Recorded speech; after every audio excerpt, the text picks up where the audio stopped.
এই তোর এই কাজটা তুই কীভাবে আসলি? আমার ফোন দিয়েছিল ফটো স্যারে চলে আসলাম। না, প্রথম আসছিস কীভাবে?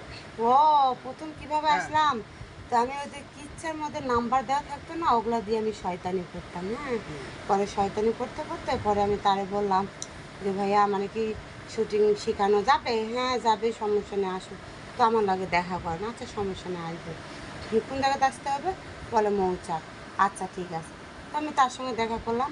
ওনার নাম হচ্ছে তোমার নামও তো ভুলে গেছি আমি, মনে করে পরে পাবা না। হ্যাঁ, তো পরে শর্ট ফিল্মের কাজ করলাম প্রথম, তারপরে পরে আস্তে আস্তে আস্তে আস্তে সবাই আমার কম বেশি ছিল। তা আপনারা দোয়া করবেন আমি যেন আরও বেশি বেশি করে কাজ করতে পারি, আরও শিখতে পারি, ভালো অভিনয় করতে পারি। ঠিক আছে, তো আল্লাহ হাফিজ, আচ্ছা ভালো থাকবেন। আচ্ছা, আরেকটা জিনিস আমি তোর মানে ফ্যামিলির কিছু আমি জানতে চাই, তোর ফ্যামিলি, পরিবারে। হ্যাঁ ফ্যামিলি থেকে আমার দুটো বেবি আছে, আমার স্বামী আছে, আমার বাবা মা আছে, সবাই আছে, দুটো ভাই আছে, তো আমি একা। এখন বর্তমানে আমি ঢাকাতে আর একা থাকি। আমি আর একটা কথা শুনছিলাম, তোর বোনও বলে এই লাইনে কাজ করে। হ্যাঁ সমস্যা কি, আমার বোন কাজ করে।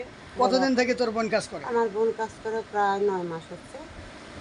ও আমার পরে আসছে, আহ, আমি ওর আগে আসছি। ওর আগে আমি আসছি, তুমি আর আছো। আমার বোন তোমার 9 মাস হচ্ছে।